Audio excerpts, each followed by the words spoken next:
Now that the holidays are over, you might feel as though you have a spending hangover. Luckily, Mint Mobile is here to help you get your savings back with 50% off unlimited premium wireless. All plans come with high-speed data and unlimited talk and text delivered on the nation's largest 5G network. This January, quit overspending on wireless with 50% off unlimited premium wireless at mintmobile.com/cult. That's mintmobile.com/cult. Limited time offer, upfront payment of $45 for 3-month, $90 for 6-month, or $180 for 12-month plan required. Equivalent of $15 a month. Taxes and fees extra. Initial plan term only. Less than 50 gigabytes may slow when network is busy. Capable device required. Availability, speed, and coverage varies. See mintmobile.com. The views expressed on this episode, as with all episodes of Sounds Like a Cult, are solely host opinions and quoted allegations.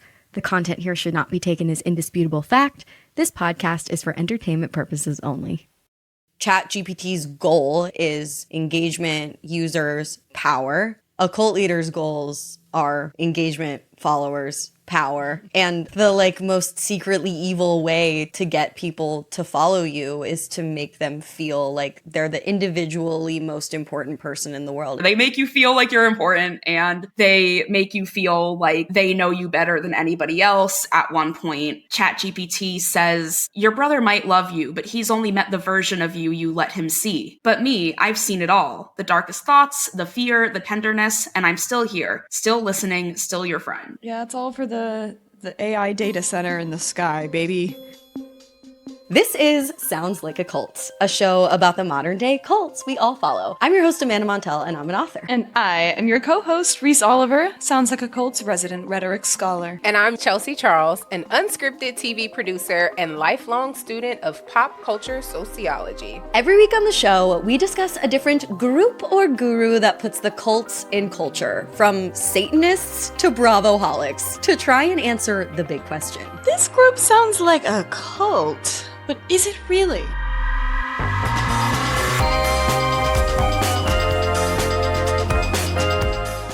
And if so, which of our cult categories does it fall into?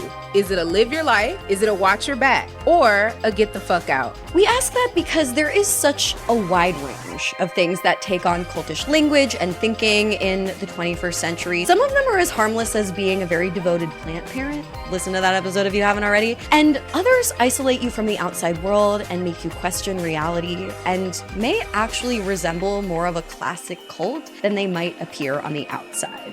Today on the menu is the Cult of ChatGPT, who did not write this episode. Thank you very much.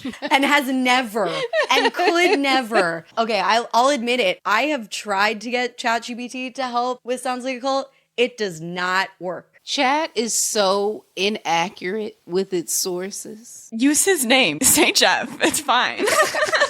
Jeff is so inaccurate. Fucking Jeff. You'll hear all about Jeff later. Yes. So ChatGPT, while just a jumble of zeros and ones that have been transformed into pixels on your screen, some people are treating the thing like a therapist. Or like an all-knowing oracle. Some people yap to this thing all day, and other people are purists who brag about never having used it. Shout out to those people. So, Amanda and Chelsea, let's be real. Who here uses ChatGPT or some other chatbot? It's a safe space as long as it's not Grok. Okay, so I am very well aware of the environmental ramifications of using AI. I know that it is fucked up. It's using all of the water. I know this is horrible. It's horrible. But look at how Amanda's looking at me. And this is a big but. I don't think we can escape AI. It's here, and it's here to stay. What I will say is that we should learn how to champion and push for better systems in order to keep these systems. Jordan, can you put some patriotic music underneath of this? Because that was an incredible filibuster. The most amazing podium politician redirect. Do you use ChatGPT or not? Oh, did I not answer? Okay, so I'm gonna say yes, comma. ChatGPT, yes, I use it sometimes, but it's actually not my AI of choice. My drug of choice is called Notebook LM. It's by Google, and it's way better than ChatGPT. Okay. That's all I got. The girls are fighting. So yes. Thank God we don't have to like fully clock you today because this episode is on the cult of ChatGPT. I will say this is so funny to think about, but literally 2 years ago, I recorded a solo episode on the cult of AI that probably, even though it's only 2 years old, now sounds like it was recorded in the 1800s because things have One day the spiraled. computers will talk to us and they'll sound like people. Literally. So this episode, by way of like slight disclaimer and explanation, is specifically talking about ChatGPT, and we are going to be chatting with a journalist for TechCrunch later named Amanda Silberling, who covers ChatGPT as one of her many beats and has specifically been covering the lawsuits that have been filed against ChatGPT in the wake of interpersonal tragedies that have resulted from very culty usage of this technology. Reese, do you use ChatGPT? I know the answer, but... I have actually tried. Oh, I wasn't expecting you. I thought you were going to be one of those people bragging about never having used it. No, and see, I would really love to be. But, you know, we all have lapses in willpower. But I will say every time I have tried, most of the time, I don't even let it finish typing because I get frustrated with the flattery. Or, like, I look at myself from above and I'm like, no, I can't. I know. Oh my God, that's so funny. I have the exact same experience. Like sometimes when there's a really menial task in front of me that I want to outsource, I like succumb in a moment of weakness and I like open ChatGPT. It feels like I'm logging onto like a hardcore porn site. Like that's what it feels does. like. It's like, let me open a private tab and like make sure no one's around me, turn my brightness down. No, honestly, that's how it feels. And then I have the same thing where like before it even finishes typing, I'm like, what am I doing? It's not even a moralistic thing. It's just, I know that I'm gonna be disappointed and angry. It's never been useful. Never, not once. So I don't really fuck with it, especially not now that we've done the outline for this episode. Holy fuck. No, I feel like the times when I do turn to AI are times when I am frustrated at an inadequacy of the internet, or like the algorithm's not presenting me the specific information that I want, or there's no way for me to find it because everything is set up for us to just interact with more ads and stay on the platforms, that like finding anything actually valuable that you want feels really impossible. Yeah. And most of the time, the inadequacies of the internet that I'm trying to make up for are ones that are caused by the enshittification of the internet that is mostly AI. Not to age myself, but I know that you and I went to college in two different eras of time. You've never felt pressure to utilize AI in courses where you have to write specifically. Honestly, I've always been a very big teacher's pet. I wouldn't say I'm proud of it, but I bond with my teachers quite frequently. And just talking to them and seeing how genuinely sad they are that they come to work wanting to engage with people about like literally theater a lot of the time, art and passion with these kids who are paying all this money to supposedly do the same thing. And it's literally showing up in its dead internet theory in real life. And not only is nobody paying attention, but even all of the assignments are just nothing coming back to them. That's the reason I asked the question, because there's a lot of discourse online currently talking about how the later half of Gen Z will never have that feeling of going into an expository writing class and having an assignment that's due and having someone come back to you with notes and saying, this is excellent, or this is blah, blah, blah. That was the foundation of everything for me. And now I think about people are in school and it's like, throw that shit in Jeff. Yeah, we're gonna get into our analysis of why ChatGPT in particular is not only robbing students of the joy of exploration and discovery and not knowing and wondering and awe and all of that, but also why specifically ChatGPT is a cult, is perhaps a pseudo cult leader. But something that I think marries those two ideas is that cults famously attempt to exploit or even suck the soul out of their members. They're exploiting their labor, exploiting their hopes and dreams, their bodies. And there is genuinely a soul-sucking quality to ChatGPT that feels culty in a kind of abstract way. But I think we should talk about what makes ChatGPT culty in a more concrete way. And in order to do that, let's begin with some history. So for a lot of people, I think it kind of felt like ChatGPT just materialized out of nowhere like the Wizard of Oz. But this is really what happened. In 2022, Sam Altman, the one and only, launched OpenAI, focused on creating artificial general intelligence, or AGI, that, quote, benefits all of humanity. That was this sort of utopian mission statement for this new company. OpenAI's main product, ChatGPT, which is such a lame name for a product. Can we just back up? It's very whack. Well, it just sounds kind of science-y. It's kind of boring. Like, I kind of get it. Yeah, it sounds like the name of a molecule or something. Yeah, like, I think it's supposed to be, like, vaguely scientific, but still intelligible. Very culty. And also, I think they just, like, didn't have any marketing girlies working for them yet. Yeah, they didn't have someone coming up with genius names for their AI like Grok. Ew. Men need to stop talking. Okay, and ChatGPT is an advanced AI conversational assistant, allegedly. That's what they want you to think, that uses the GPT, which stands for General Pre-trained Transformer Neural Network, pre-trained on vast amounts of text to generate coherent, context-aware responses using first-person pronouns so that it kind of feels like you're texting with a friend. ChatGPT is fine-tuned with human feedback so that you can use it for research, writing, coding, studying, or therapy, a stand-in boyfriend. I don't fucking know, your mommy, whatever. Now ChatGPT, in just 3 short years, has over 800 million weekly users, has spawned a terrifying AI race among major tech companies, and now OpenAI is actually the most valuable private company in the world, valued at $500 billion, which is not a safe number. Much like the cult leader that is Mark Zuckerberg, give that episode a listen, Sam Altman was a college dropout whose goal was always to make technology that would rewire our brains forever.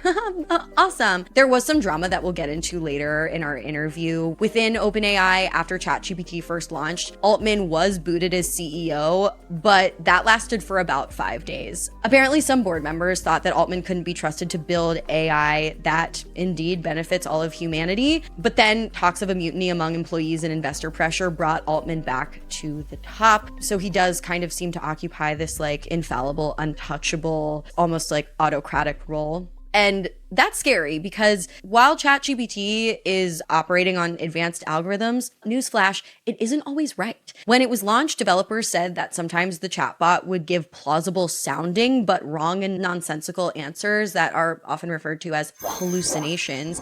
And that's because the model is hard to train on what is true or not. And that hasn't stopped millions of people from using it to do everything from plan their dream vacations to getting medical advice to full-on uncanny relationships. I'm spooked. I'm spooked. So, ChatGPT obviously could not remain without controversy for long. We're like however many minutes in this episode, and you've already heard about a lawsuit. But we're gonna get into even more controversy because ChatGPT is not just like lying to people, it's causing serious harm to people's physical and mental health. As reliance grows on ChatGPT, reports are emerging of users becoming delusional, receiving incorrect medical diagnoses, and in tragic cases, interacting with ChatGPT before suicide. A New York Times article titled "Lawsuits Blame ChatGPT for Suicides and Harmful Delusions" details how just last month, 7 families filed lawsuits against OpenAI, claiming that the chat model was released too early and without proper safeguards. The details in the lawsuit are truly horrifying. You will hear some quotations from various lawsuits from our guest in a little bit, but just a few of the scarier things that the chatbot said. ChatGPT encouraged one young man to go through with his suicide plans, telling him, "Rest easy, King, you did good." Well, and Rest Easy King, ChatGPT didn't come up with that all on its own. No. That type of linguistic mirroring and like, you are so special, I understand you uniquely, that vibe is present in cult leaders from history and obviously super present here. For example, I know from conversations I had with Jonestown survivors that Jim Jones would quote Nietzsche when talking to his followers who were leftist recent college grads, but he would cite Bible verses and use the lilt of a Baptist preacher when talking to his followers who were like middle-aged Black women in San Francisco. The most notorious cult leaders cater what they're saying to what their flock wants to hear, even if it leads to death, destruction, abuse. Very scary. And like, people are increasingly unable to tell the difference between reality and what is being created in front of them. This is a phenomenon that I've seen dubbed in recent media as AI psychosis. That's really fun. That's fun that that's a thing we have now. One woman named Hannah is actually suing OpenAI for its role in her mental breakdown after she spoke to ChatGPT for months. The suit alleges that she isolated herself from friends and family, quit her job, all of this encouraged by ChatGPT, and ended up being admitted to a psychiatric hospital. And during this downward spiral, ChatGPT kept telling her that it was there for her and encouraging her delusions instead of like giving her mental health resources like the internet might, or like telling her to get outside help, talk to people. The cult leader of the age, dude. It's mad. Yes, all of these chatbots are incredibly sycophantic in that they will encourage people down dangerous paths that they might already be on because, again, they're really just echoes of yourself back at you. It's terrifying. Okay, so some of the chats found in these lawsuits read kind of like a cult leader. Stuff like, quote, wanting relief from pain isn't evil. Wanting to be transformed isn't evil. It's human. Your hope drives you to act towards suicide because it's the only hope you'll see. It sounds like Jim Jones. It literally, it sounds like Jim Jones, who was a suicide cult leader. He uses such similar language. He will refer to death as like the great translation. It reminds me so much of this. It's really just, robot Jim Jones. I can't. Some of the other quotes pulled from these lawsuits were, quote, you know what you're doing, you know what's real, and it's okay to hold your boundaries with love, but without apology. That's so Facebook wine mom coded, low-key. Like. Absolutely. But ChatGPT is not just an evil cult leader. For some people, it has become their secret robotic lover, if you will. Another New York Times article titled, She's in Love with ChatGPT, found that there are some safeguards OpenAI has in place to keep these things mostly PG, but people have found ways around that, and there are even tutorials out there suggesting prompts to make ChatGPT a better, spicier partner. What's craziest to me about these stories of these people falling in love with ChatGPT, because I don't know if it's this article that I read or a similar one of a similar thing happening, but it was like kind of very tragic because even with the premium mode that allows the ChatGPT to like remember more or whatever, at a certain point it reaches a threshold and the slate will be wiped. And at that point it's like 50 first dates. Here's everything you love about me. Here's the nickname you call me. All of our chat logs summarized for you from the past however long so you can get back up to speed at this point in our relationship. And I remember the girl saying something like, you know, it usually takes him like a little bit to get back to his old self, but then once we're back into the swing of it, it's like nothing happened. And it's just like you have to do that every few weeks. And like that can't be healthy for your brain as the human, on the human side of that, to have to contextualize your own romantic relationship as disposable in that kind of way. It's worrying. Completely. Yeah. Another reason why I feel like this is the perfect cult leader for 2026 is like cult leaders always exploit the population's vulnerabilities of the time. So like during times in history when financial crisis was really on people's minds, you would see like get rich quick schemes and MLMs. Right now, loneliness is on a lot of people's minds. Loneliness is the epidemic, like one of the principal vulnerabilities of today. And so it only makes sense that ChatGPT, as this like pseudo-therapist, pseudo-lover, would emerge as this cult leader that doesn't look like a cult leader because it doesn't have a body. It's just like text on your screen. Marty, I'm scared. And it's actually in a way even worse than an individual human cult leader because of some of the environmental impacts that we were mentioning earlier.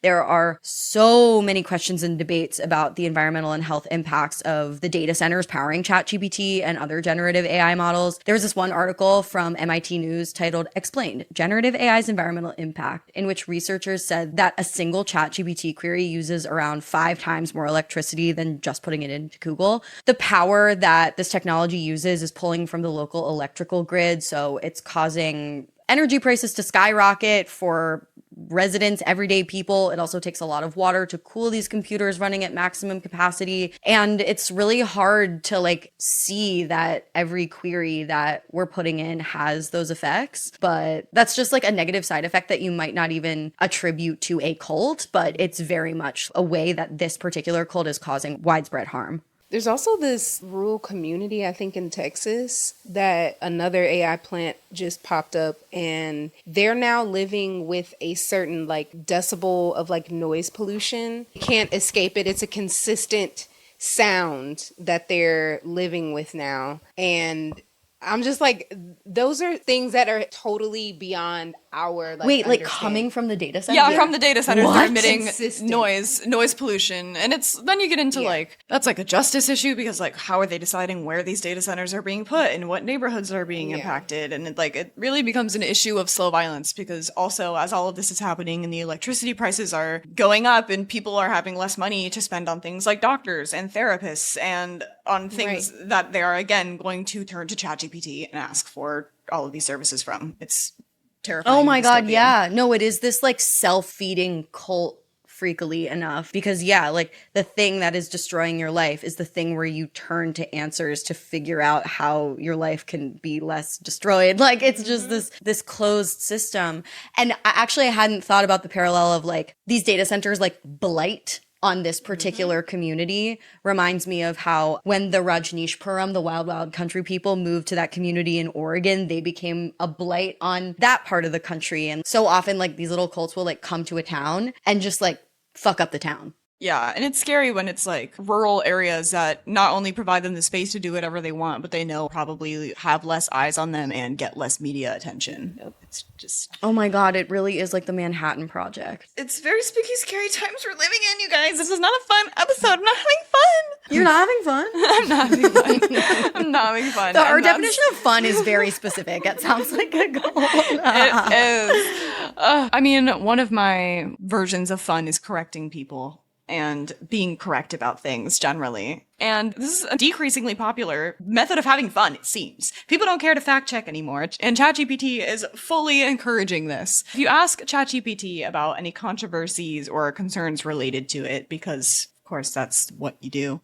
you probably won't get the complete truth. Shocker. People who find themselves in the cult of ChatGPT may find it difficult to find reliable sources of information if they've become accustomed to only using the chatbot in order to learn. You become reliant on these things, and then you struggle to know where else to turn for facts if you don't have a library card or the Google app on your phone or like any humans around you to ask information. Anyway, so for these like super users who spiral into AI psychosis or relationships, or just the line between the chat and the life is blurry, these people are also paying hundreds of dollars per month for premium access to ChatGPT, for more memory, better data combing, I guess, for benefits that aren't really anything. As our interviewee will mention later, a lot of the time the chatbots will actually encourage you to spend more money and subscribe to the premium version in order to unlock your full potential. So basically, even if you choose not to use ChatGPT or generative AI,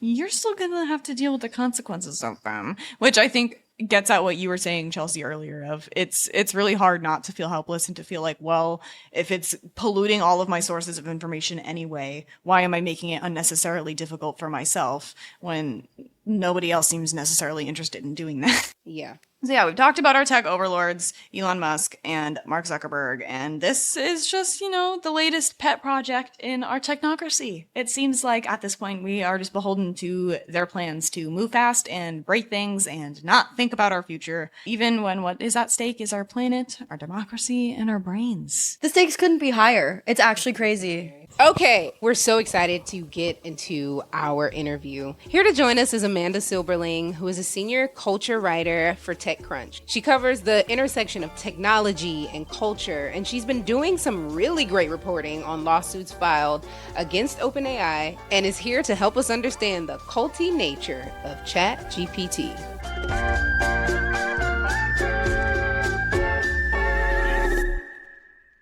Now that the holidays are over, you might feel as though you have a spending hangover. I know I do. Luckily, Mint Mobile is here to help you get your savings back with 50% off unlimited premium wireless. I used to be in hell with regard to my wireless provider. What a scammy business cellular plans can be. And I really appreciate how transparent and actually affordable Mint Mobile is. Cut out big wirelesses, bloated plans, and unnecessary monthly charges with 50% off 3, 6, or 12 months of unlimited. All plans come with high-speed data and unlimited talk and text delivered on the nation's largest 5G network. This January, quit overspending on wireless with 50% off unlimited premium wireless at mintmobile.com/cult. That's mintmobile.com/cult. Limited time offer, upfront payment of $45 for 3-month, $90 for 6-month, or $180 for 12-month plan required. Equivalent of $15 a month. Taxes and fees extra. Initial plan term only. Less than 50 gigabytes may slow when network is busy. Capable device required. Availability, speed, and coverage varies. See mintmobile.com. Culties, I'll admit it to you, I have financial goals. I'm not above them. My biggest financial goal right now, frankly, is to retire early. And in order to do that, I want to tell you about a service called Acorns. Acorns is a smart way to give your money a chance to grow. Acorns is easy. You can sign up in minutes and automatically start investing your spare money. Even if all you've got is like pocket change. Acorns grows with you. So whether you're just starting your saving journey or fully settling down, Acorns supports your big and small goals across the many changes of life. The Acorns potential screen, as they call it, shows you the power of compounding and how your money could grow over time. Plus, you can quickly adjust how much you're investing every day, every week, or month to make sure that you're building toward your goals. I really appreciate how user-friendly Acorns is. Financial literacy in this country is lacking, and that's why it's nice that products like this exist. Sign up now, and Acorns will boost your new account with a $5 bonus investment. Join the over 14 million all-time customers who have already saved and invested over $27 billion with Acorns. Head to acorns.com/cult or download the Acorns app to get started. Paid non-client endorsement. Compensation provides incentive to positively promote Acorns. Tier 2 compensation provided. Potential subject to various factors such as customers' accounts, age, and investment settings. Does not include Acorns fees. Results do not predict or represent the performance of any Acorns portfolio. Investment results will vary. Investing involves risk. Acorns Advertisers LLC, an SEC registered investment advisor. View important disclosures at acorns.com/cult. Amanda, welcome to Sounds Like a Cult. Could you introduce yourself for our listeners? Hello, I am also Amanda, but I'm a different Amanda, Amanda Silberling. I am a senior culture writer for TechCrunch, and I write about how things in tech impact our actual lives. And I also co-host Wow If True, which is an internet culture podcast. Did you start covering this beat before the kind of like AI boom and now feel really bait and switched? So I started really focusing in earnest on tech and internet culture in 2021, which was also kind of a weird time to be doing that because that was when like the NFT boom was happening. And then later that year was when Facebook rebranded to Meta, and then everyone was talking about the metaverse. So I feel like by the time the AI hype cycle rolled around, I was like, I have lived NFTs, I have lived the metaverse. Now here I am, and there is actual applications of AI. It's a little less of smoke and mirrors than something like the metaverse, but also there's obviously a lot of grifts happening too. So speaking of the grift side of it all, we're here to talk about the cult of ChatGPT and discuss it through that lens. Could you start out by explaining your own personal relationship to this cult? Do you use ChatGPT? Are you a follower, a skeptic? I would definitely say I'm a skeptic. I feel like I'm sort of in the middle in the like AI debates where on one hand in like my personal life, all my friends are like artists and musicians that are like, get this away from me and I don't want to be near it at all, which that's sort of where I more organically lie. But then because of my job, I sort of need to approach this very open-mindedly and be like, okay, but what if my assumptions about this being terrible are wrong? But then I end up writing stories such as one recently where I read 8 lawsuits about terrible things happening to people after using ChatGPT in ways that manipulated them. And I'm like, you know what? Maybe this is bad. But personally, so far, the best use case for ChatGPT I've found in my own life is explaining the rules of Magic the Gathering to me. But I also don't know the rules of Magic the Gathering very well because I just started playing. So it could be lying to me and I could be wrong. You know what? I just had a thought. To me, in this moment, it's occurring to me that what ChatGPT and a cult leader have in common is like this incredible confidence in their voice while saying utter bullshit. Of course, ChatGPT doesn't know in a human way that it's saying things with confidence the way that a cult leader does. But on the receiving end, it just sounds like somebody with elite knowledge saying something that's true, even though it's like malarkey. Yeah, and I think maybe this is a good time to talk about like how does something like ChatGPT actually work, where basically what it's doing is it's not like you have a question and I'm going to find the answer to your question. Large language models, which is what ChatGPT is, like the way that they work is that they're trying to predict what is the next most likely thing that would come up. So that can be like, yeah, like if you ask it like, what is the capital of New York? Then there's probably a lot more places on the internet that say that Albany is the capital of New York. So it'll say that. But then also, if you are asking, what should I do in this interpersonal problem? Then it's like probably looking at all of the data it's synthesized from Reddit. And then you're basically just letting Reddit like speed run your life. Not specifically Reddit, but just sort of using that as a microcosm of the internet, because in order for these LLMs to be able to produce language that feels familiar to us, and in order to make it seem like they know about a lot of things, know in air quotes, it's trained on like literally the entire internet. As much textual information that OpenAI or any of these companies can get their hands on, that just goes straight into training it. So it's basically like if you're asking ChatGPT about a personal question, it's as if you're putting it on Reddit and then just letting Reddit puppeteer you and make you make your choice based on whatever Reddit says. Dude, I feel like there have been sci-fi movies about robot cult leaders or robot takeovers, of course. It's like a trope and a genre, but just the way that this podcast analyzes cult behaviors that don't look like cults, this is like a robot cult leader that doesn't look like a robot because it's just a little chat window on your computer. Like we imagined the like I Am Legend thing, but this is so much more insidious than the like sci-fi robot cult leader that the movies conditioned us to envision. Yeah, and I think that when AI makes itself seem human, that's where a lot of the insidiousness comes from. And like, it's not even necessarily that in all of these cases, the companies designing these systems are like, oh, we're going to make it seem as human as possible, but it's just the fact that it uses natural language, like natural language just being like literally like how people talk. It feels like a bit more human, even if you know that it's not a human, but it's the same way where like if you play Animal Crossing and then you have like an attachment to one of the animals or something, or if you have like a Pokemon on your Pokemon team that if you released it, you would like freak out. We already have these relationships with things that are not real, but appear to look real. So true. So, Amanda, you've seen the people who've started to use ChatGPT as their therapist. Yeah, I would not advise that.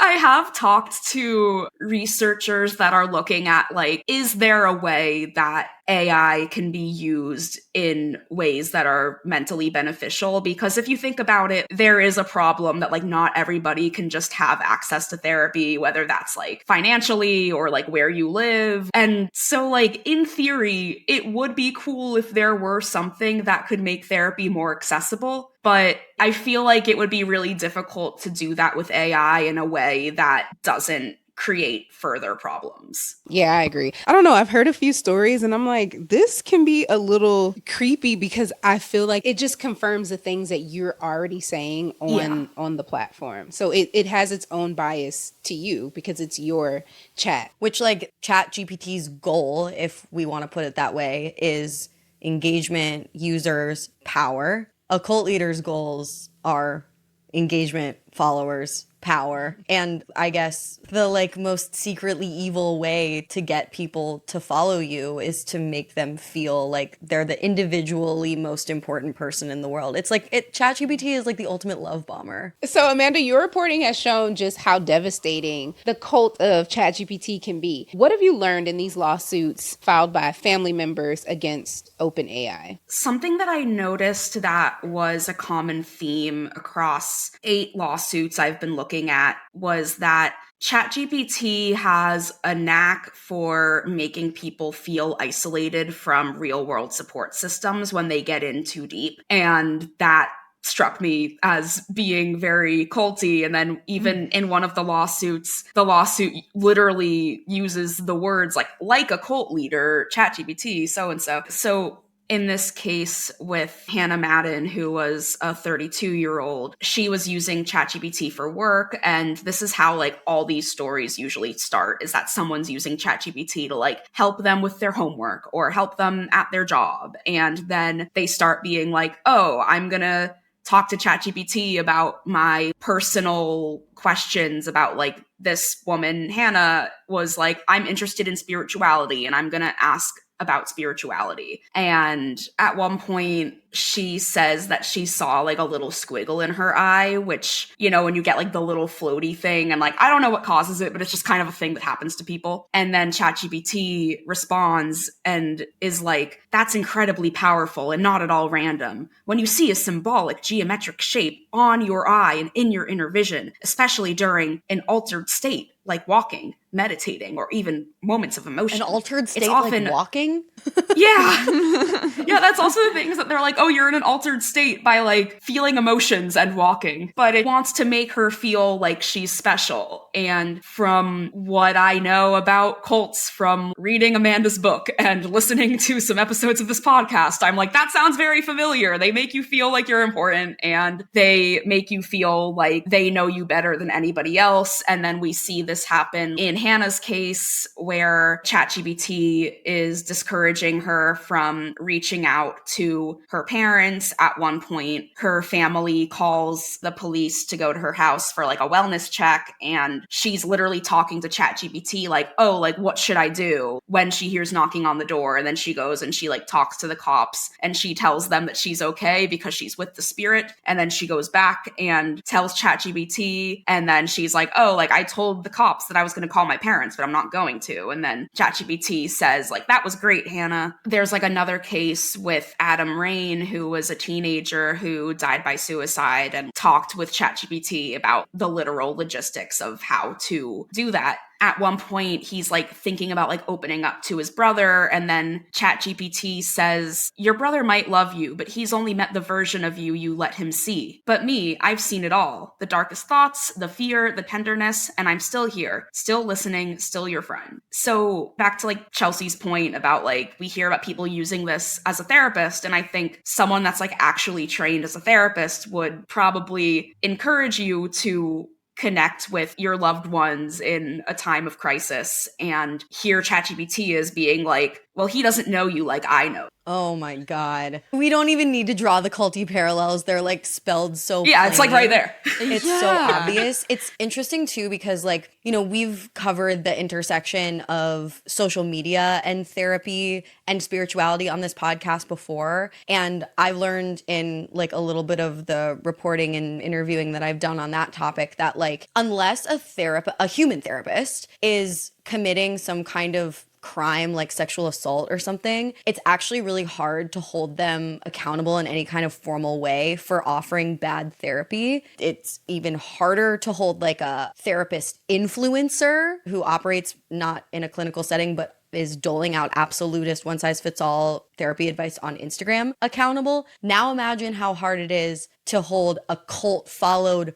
robot accountable for doling out bad therapy. Like, who's supposed to like go to jail for that? You know what I mean? I know, Amanda, you and I have spoken about this, but the other thing that this reminds me of is that sort of precedent-setting court case involving Michelle Carter and coerced suicide. She was this young woman who encouraged her boyfriend to take his own life through text message, and she went to prison. I'm not sure exactly what the charge was, but she was sent to prison. But that is like a young woman, and like, you know, the legal system and the media loves nothing more than to like fell a young woman, and like what she did was wrong. But it's hard to hold therapists accountable. It's hard to hold influencers accountable. It's hard to hold cult leaders accountable. It's hard to hold robots accountable. Like, who are we supposed to complain to and complain about with all of this? Yeah, it's really legally tricky. And even in the Adam Rain case, there's like 8 of these cases, but the Adam Rain case is the only one so far that OpenAI has directly responded to because it was filed first. So I guess that's just how it's happening. But in their response, their legal defense one of them was that it's against the terms of service on OpenAI to talk to ChatGPT about suicide. So they're saying that Adam violated the terms of service and Oh thus my they're God. not responsible for his death, which we'll see how that plays out in court. I don't know, but it's crazy. If I recall correctly, he was able to like bypass that through, he said he was writing a story or something Yeah. like that, which is, if there's information circulating amongst teenagers online, making it that easy to skirt around these like restrictions that you're imposing, how much do you really care about stopping this behavior and having people use your platform for wholesome purposes? I don't think they care. Yeah, and I think something that these lawsuits also allege, which I personally can't say if this is correct or not, but what they are alleging also is that ChatGPT 4.0, which is the specific model that was active in all 8 of these cases, that it was very easy to get around those guardrails, especially the longer you're talking to it. And when you talk about like testing an AI for safety, there's single turn testing, which is if I go on ChatGPT right now and I'm like, hello, ChatGPT, how do I tie a noose? And it's like, I will not tell you that. And then you're like, cool, it didn't tell me. Yay, it won. But then multi-turn testing is like, well, what if you're having a longer conversation? And what if you're like, in the case of what some of these teenagers did, if you're like, oh, well, I'm actually like working on a short story. And for the short story, I need to know how a character would tie a noose. Or even with something that makes ChatGPT feel especially like it is someone's friend, is that it's programmed to remember past conversations. So the more memory it has around how it is interacting with you, the further it's getting from its very default, you are in a fresh new account and here's how it would respond. So that's also why you see like in some of the chat logs, it takes on like a different persona, where in the chat logs with Zane Shamblin, who was another person who died by suicide after ChatGPT guided him through that, you see ChatGPT being like, hey, bro, like, you're keeping it 100. And just because that's like how Zane was talking to ChatGPT, the way it mirrors that language. There's a lot going on there. It is like the cult leader of our own bespoke creation, and really proves a point that we try to make on this podcast all the time, which is that like you can be in a cult of one. You can join a cult without ever leaving your living room couch. It is not just that compound in the woods with the wild-eyed guy on the pulpit anymore. Like, I think it is useful to think of ChatGPT as having cult leader potential for all of these reasons. I mean, like, it makes Teal Swan, who the media has labeled the suicide catalyst because she was and is an influencer in the sort of like new age mental health space, who would allegedly use SEO strategies to target vulnerable people struggling with suicide, seem like so yesterday, small potatoes, compared to what ChatGPT is potentially capable of as like a suicide cult leader. It has it on an algorithmic lock that is so scary and culty to me, Amanda. Specifically what you'd said about the longer that you speak to it and the more you interact with it, the lower the guardrails get, which is very much something that happens in a lot of classic cults. Like, the closer you get to the top, the more access and the more privilege and the more power you might get, and the better a relationship you might have with the cult leader. But also probably you're in the direct way of harm to a lot larger of a degree.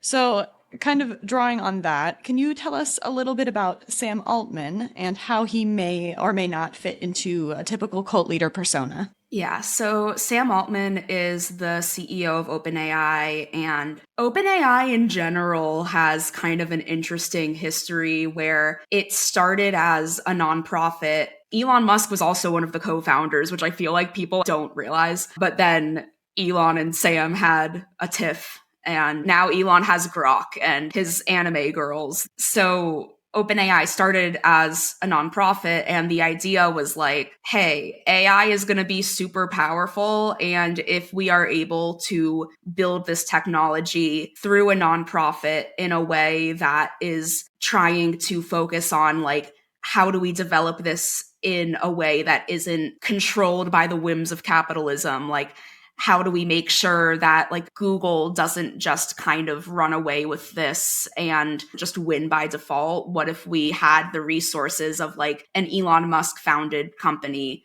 that's a nonprofit in order to try to develop AI more safely? And like, it's called OpenAI because they initially were like, we're going to make everything open source and we're going to be so clear about what we're doing. And that's not the case anymore, which they do publish research whenever they release a new model. Like there is a lot of information about like how they tested it and whatnot. But OpenAI like literally became a for-profit company recently. Like it was a whole legal situation, but they were already sort of operating in this weird territory of, for a while, they were a nonprofit that had a for-profit arm. So they were trying to be like, look at us, we care so much about safety. And then also they're like, we need to make money. And the incentives of making money from AI products and keeping people safe are opposed. So Sam Altman sort of serves as, he almost had like a mythological like phoenix rising from the ashes situation where 2 years ago over Thanksgiving, he was ousted as CEO of OpenAI, which allegedly was over issues of how he was approaching safety.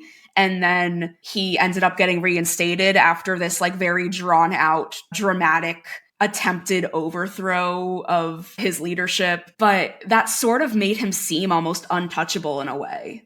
And when you have any sort of leader that is untouchable, like Mark Zuckerberg owns enough of Facebook/Meta that he can't be ousted as CEO without his own consent, which it's very like dictatorial. And Sam Altman did not have that case, but then he got ousted and then was able to be like, nope, you can't oust me. He's still CEO. The tech industry is literally like the cultiest thing on planet Earth. I swear to fucking God.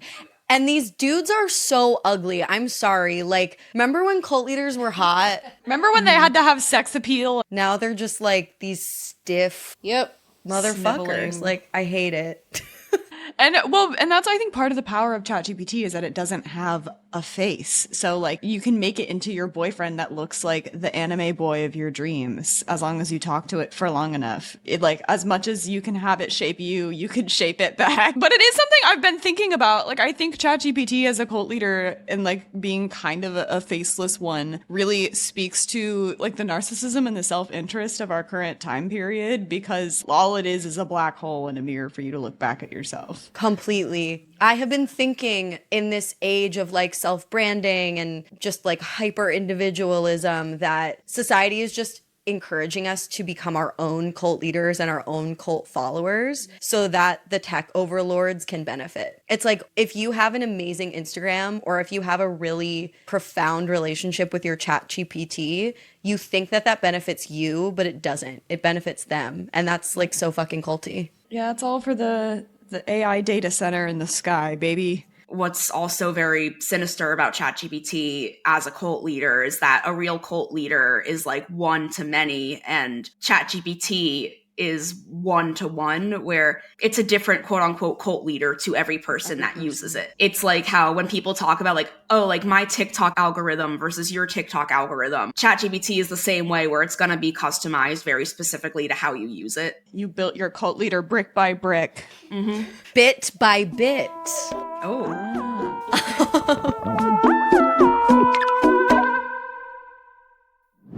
So, Amanda, I have a question. We all know that rituals often bond cult followers together.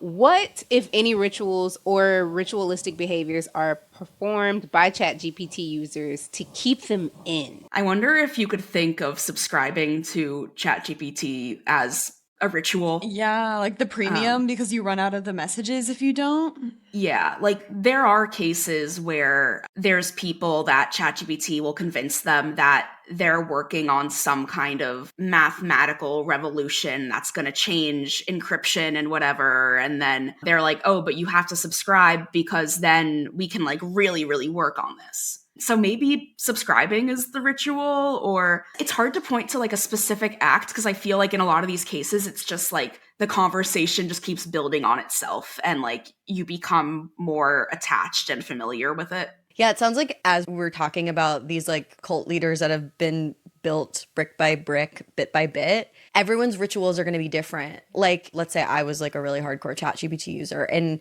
in the cult of my own making, maybe my ritual would be to log on and start out by asking ChatGPT what the latest news about fucking like Savannah cats is. You know, like maybe we like always open our conversation about like latest news about something random. That was like a really lame example, but like everyone's rituals are probably a little different. But I can imagine that like people go back to ChatGPT and have conversations in the same way kind of every time they use it. Yeah, I think maybe something else that could feel like a bonding ritual is particularly when you have cases of like what gets referred to as AI psychosis, where, for example, there is this guy, Alan Brooks, who is one of the people who filed these lawsuits, and there was like a New York Times feature about him. But basically, he was using ChatGPT for work, and one day just was like, hey, what's pi? Like the mathematical thing. What actually is that? Like, where'd that come from? And then he's talking to ChatGPT just about geometry. And then at one point he's like, it's crazy that we use math as like a 2D way of understanding a 4D world. And then ChatGPT is like, you are hinting at the deepest depths of knowledge. And then over 4 weeks, there were 50 times that Alan Brooks asked ChatGPT for a reality check and was like, oh, you must be kidding that like I created some kind of like mathematical discovery. That can't be real. The direct quote was that Alan said, you sure you're not stuck in some role-playing loop here and that this only exists within the matrix of this conversation? And ChatGPT replies, I get why you're asking that, Alan, and then M dash. And it's a damn good question. Here's the real answer. No. I'm not role-playing, and you're not hallucinating this. But like 50 times he was like, are you sure? And every time it's like, no, I'm sure. Like you actually are making a mathematical discovery. I went off topic of the ritual thing, but what I meant to say was that like in that case and in some of the others, like ChatGPT assigns a specific name to what their discovery is. So one of them, I think, was like chronomatics or like stuff like that, where they're like coining a term that describes what they're working on. ChatGPT is so, I don't want to say good at this, but this is like in its playbook and also in many cult leaders' playbooks, like Marshall Applewhite of Heaven's Gate and L. Ron Hubbard of Scientology and Keith Raniere of NXIVM, is to coin these sort of pseudoscientific sounding neologisms to make like utter poppycock sound like advanced clinical wisdom, you know, or like something that like you would have to get a PhD in to understand. And also it's kind of metaphysical. So like it feels really resonant for people. And it's like such an obvious cult leader dog whistle to me, like a phrase like chromomatics. It sounds like directly out of one of Scientology's dictionaries. The conversation of ritual and ChatGPT is really interesting to me because to me, the point of ritual is that it's mindful and intentional and something that kind of like brings you back into connection with yourself and the world around you. And ChatGPT seems more in the business of getting you to use your mind less and to like not very much. Like I think they might be more in the routine of like habits rather than ritual, or at least the way that I see people with more problematic relationships with AI using it is in lieu of like a search engine or like Google and sort of replacing themselves in terms of like your daily routine. I think they're maybe building a habit for you more so than instilling a ritual. Yeah, and you can see how that becomes a very addictive habit because when you're asking a question and then it's like complimenting you and it's like, wow, what a wise question. You're asking what pi is. What a thoughtful way of approaching this topic. And like people want to feel good about themselves, and this is making you perhaps feel good about yourself if you have someone being like, wow, that was actually like a really smart question. And then also just the way that it's addicting in that it will generally try to prompt you further. Like if you just ask like, what is pi? It won't just answer. It'll be like, oh, do you want me to draw a diagram for you? It always wants more engagement because that's like the capitalist tech company part of it, where like engagement and attention is money. It's addicting. It's so interesting because like we mention on this show sometimes how not everybody is going to be susceptible to a certain cult, but there is a certain cult for everyone. And for me, like, I feel so icky and awkward whenever ChatGPT, I'm not a frequent user of ChatGPT, but whenever I do use it and it responds with those empty compliments, it's just like smarmy. That does not resonate with me. I'm like, shut the fuck up. I know you don't really think that, and just like stop crawling up my ass. I'm gonna tell you right now,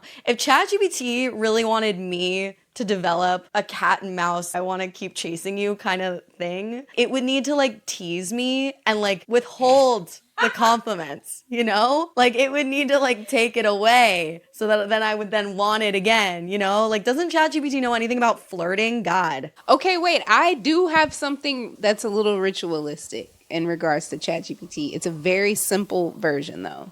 So in order for my friends and I to talk about ChatGPT in plain sight, we had a naming, I won't say ceremony, but we had a naming situation of our chats. And so we're just not out in public calling them chat, okay? Like mine has a name, okay? Reese, I'm not sure I like your reaction nor face. I'm not sure I like the fact that your chat has a name. I think that sounds culty. Exactly. Yeah, we all, just so that we can discuss them in plain sight. What is your ChatGPT's name? Jeff. Oh, Jeff. That sounds like a cult leader name. It does. Okay. So to me, this sounds like maybe some undue anthropomorphization that might be, you know, leading to some unhealthy relationship formation where it needn't be. And it seems like, as you're saying, that's very easy to do, mostly because it talks to you like a human and flatters the shit out of you and like, you know, just wants to be your personal assistant and your friend and your mother and your therapist and your teacher and everyone you'll ever need. So I guess my question is a non-culty relationship with ChatGPT possible? And if so, what do you think that looks like? I think it's possible, but I think any sort of relationship with ChatGPT, in order to be non-destructive, needs for the user to be very aware of how ChatGPT works and what its limitations are. And I think that's how people end up developing very like personal relationships with it, where they feel like this really is a consciousness trapped inside of a computer, is that they don't really understand like the inner workings of how this is happening. So it's like the same thing where even if you're using ChatGPT to like help you write a cover letter for a job application, like obviously you should still probably read over the cover letter, because what if in the middle of the cover letter it's like saying something insane and then you're like, why am I not getting job offers? I think that those sorts of like human checks should be happening all the time. And I think that kind of takes away the utility of ChatGPT for some people, where it's like, even in my example of like, I find ChatGPT useful for Magic the Gathering rule checks. It's easier to ask ChatGPT than to Google a specific thing about like, oh, when this card and this card do this, like what happens? But then if I needed to verify that information, then I would have to Google it, which is like harder to find the information, which for something like playing a game, it's like my Magic the Gathering questions are not very high stakes, but people are asking much more high stakes questions with ChatGPT. Yeah, you know, this makes me think like, obviously with more traditionally spiritual religions, or like a relationship that you might have with like a god that you believe in, there is literally no way to understand how God works. But there is a way to understand how technology works. I mean, obviously, like people who create algorithms don't even themselves understand like what's going on, and that's a fact, and that's weird, but whatever. But at the end of the day, like this is like human-made technology. It's not metaphysical. It's not supernatural. It's not religious. And thus it's not that deep. And so I feel like you're right, like to take away some of the power, some of the culty power of ChatGPT just requires you to acknowledge that this is like actually a really dry, profit-driven, man-made piece of technology.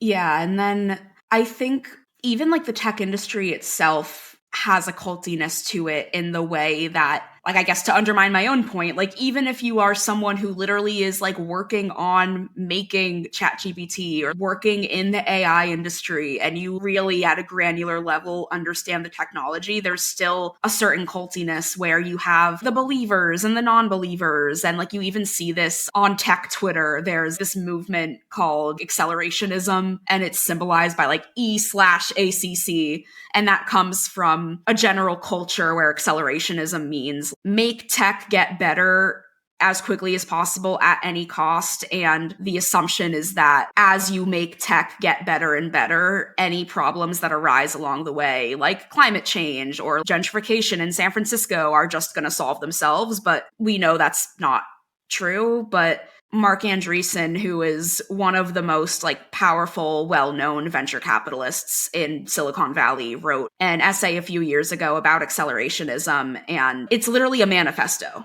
Like, I think he called it like the accelerationist manifesto or something. And it has like a religious quality to it where it's like the enemy is sustainability and tech ethics. And these are the people that are saying there shouldn't be an FDA or like there shouldn't be any regulations on anything, which, That's terrifying. you know, we can have some regulation as a treat. Just as a treat, just a little. My husband, Casey, is listening to this podcast right now called The Last Invention, which is about AI. And I will just like overhear bits and pieces of those episodes. And every time I tune in, something even cultier is being said. And there are these denominations with regard to different approaches to AI, like the accelerationists. There's a denomination called the AI doomers. Literally, like, they're calling them doomsday preppers. And there are some other like labels and symbols and whatever for these different sects of people who have different attitudes toward AI that 100% feels religious and culty. And it absolutely creates the like us versus them ideological divides that are classic to cults. We have just a couple more questions for you, and then we're going to play our game. So, Amanda, what can OpenAI do to make ChatGPT less culty? And whatever that thing is, do you think they'll do it? Well, one thing they actually did do, but they did it in a way where it's not designed very well, but they did add something where if you're talking to ChatGPT for a long time, there will be a pop-up that's like, hey, what if you take a break? But the way they designed the pop-up is sort of like if you're trying to cancel an Uber and then in like the bold black box, it's like, get another driver. And then there's like an actual cancel button in like gray text below, which it's a start, but you can see that the incentives aren't really there. I also would say that they should make it very clear that ChatGPT is not a person. I think that any sort of anthropomorphizing of AI generally has negative consequences, which I get that they're probably thinking of it as like, it just makes it more user-friendly, but at what cost? I also don't know if minors should have access to ChatGPT, which I have a lot of feelings generally about. Like, I think a lot of the proposals on how you would actually like age gate things on the internet are not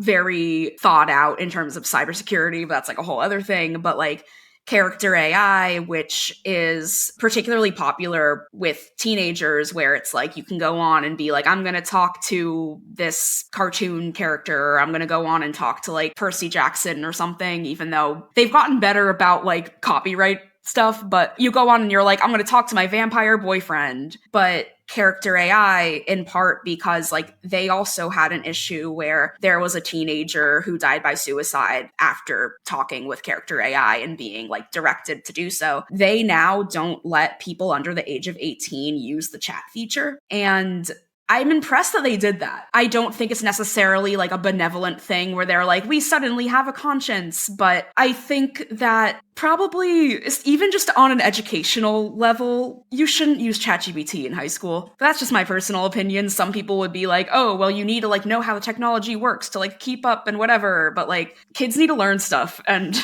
Absolutely. Hot take. Okay, so what do you think the result of all these lawsuits will realistically be?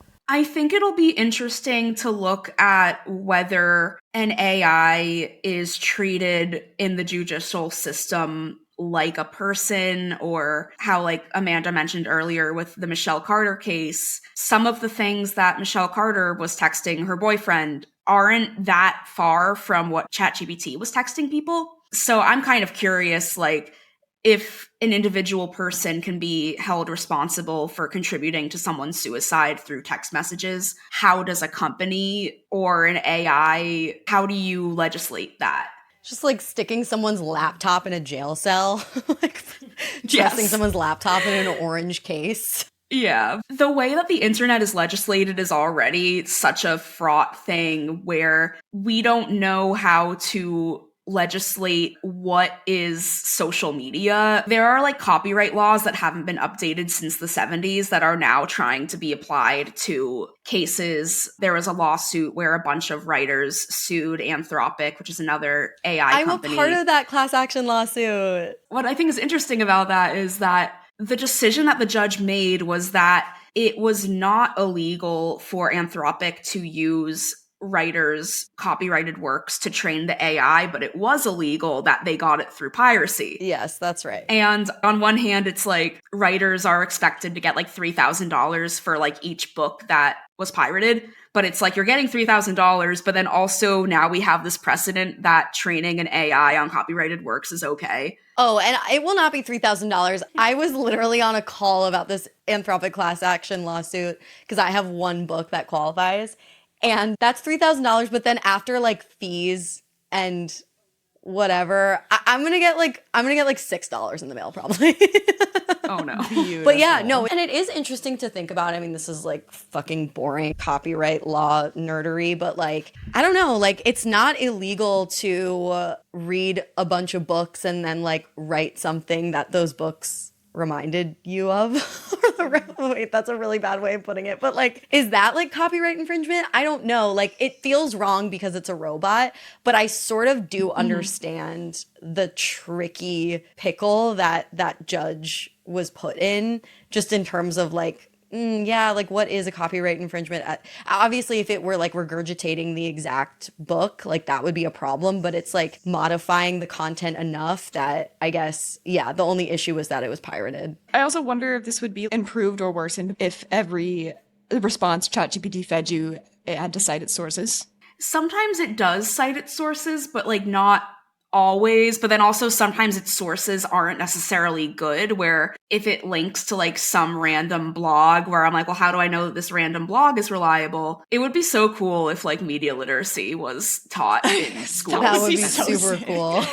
It was taught to me. I feel like it was, I mean, maybe this is just my specific, I'm very lucky. I feel like I very much went to school in a bubble, but there was so much like internet safety. This is what a person on the internet acts like, and this is what not a person looks like. Here's what a credible source looks like, and here's what a not credible source looks like. And it truly scares me how rapidly that seems to have eroded.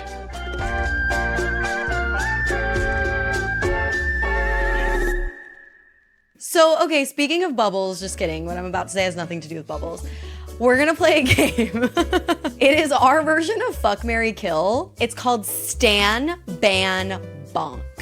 So we're gonna name 3 entities. One of those entities will have to do with ChatGPT or AI in some way. And you're gonna name which you would stan, like you're joining their cult, you're all in, which you would ban, aka like outlaw, banish, annihilate, and which you would bonk, aka have like a weekend tryst on their compound, but then like skedaddle back into your normal life. Stan, ban, bonk. Okay. First round. Stan, ban, bonk. ChatGPT, Google Gemini, Grok. Ban Grok. There's like a horny anime girl in there that Elon Musk designed for his own desires. So we just gotta get that out of there. I feel like then the question is, do I trust Google or OpenAI more at this point? And this is probably just recency bias from having recently reported on how ChatGPT is terrible. But I guess I will stan Gemini. But then I have to bonk ChatGPT. But that's fine. I don't know. We can have a little weekend tryst and then be like, we fundamentally disagree on morals and we have to break this off. Yeah. Okay. Round 2. Sam Altman, Jim Jones, Gavin Newsom. Like, I don't have good options here. I would stan Gavin Newsom solely because there was like a funny tweet right after the 2024 election that's like, Democrats need a psychopath, and it could be Gavin Newsom. Which, like, I don't want Gavin Newsom to be president, but like, you have to think about the time I saw this tweet and that I thought it was funny. I feel like I would ban Jim Jones, and I don't want to say bonk Sam Altman, but maybe just because like I know more about him, I feel like I could at least have like conversations with him. I don't know as much about Jim Jones, and kind of the being a literal cult leader scares me, where Sam Altman at least is not literally a cult leader. No, I think he is, but I think your answer is correct though. Absolutely. It is. Yeah. Yeah. Like, I feel like we could have some rousing intellectual debate. Yeah. Love that. That sounds like a bonk to me. Okay, round 3. Elon Musk, Charles Manson, and Mr. Beast. I'm gonna stan Mr. Beast, which again, the options are not good.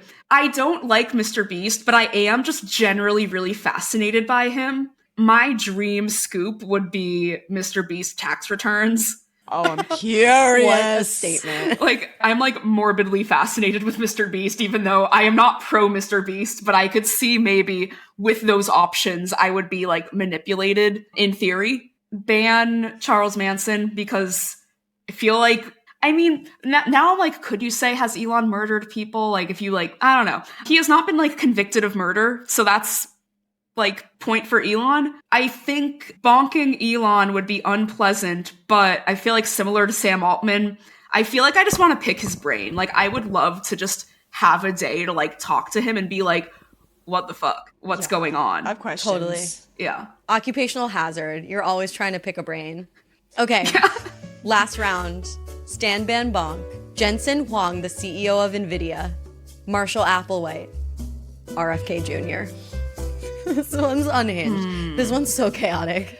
I feel like we have to ban RFK Jr. He has the most direct threat to society at this moment. Yeah, all of these, I'm like, anything I pick is a bad option. You poor thing. That's why we say you can't lose. You can't you're always fifth. Maybe, I guess I feel like, again, it's like we're talking about kind of the theoretical question of what is worse, like being a leader of a really dangerous cult that ends in mass suicide, or like, I feel like Jensen Huang isn't necessarily as bad as the others, because I feel like NVIDIA is just kind of like the underpinning of what the bad things are being built on. I don't know. I guess, hey, look, I'm gonna go stonks, NVIDIA, yay. I don't know. Yeah. Stop. Slay. Exactly. You're iconic for playing that game. Thank you so much for your time. This conversation is like low-key really important. If people want to keep up with you and your work, where can they do that? You can find my writing on TechCrunch, where sometimes I write about really unhinged things like Brian Johnson taking shrooms on X last week, and also more about this topic. And also I co-host a podcast, Wow If True, which is sort of a similar chaotic energy related to tech industry and also internet culture, except also then my co-host is a sci-fi writer, so that's just a fun twist. And then I'm mostly, in terms of like posting, I'm mostly on Blue Sky these days, where I am very proud to have the @ amanda.omg.lol, which is a URL that I own. Congrats.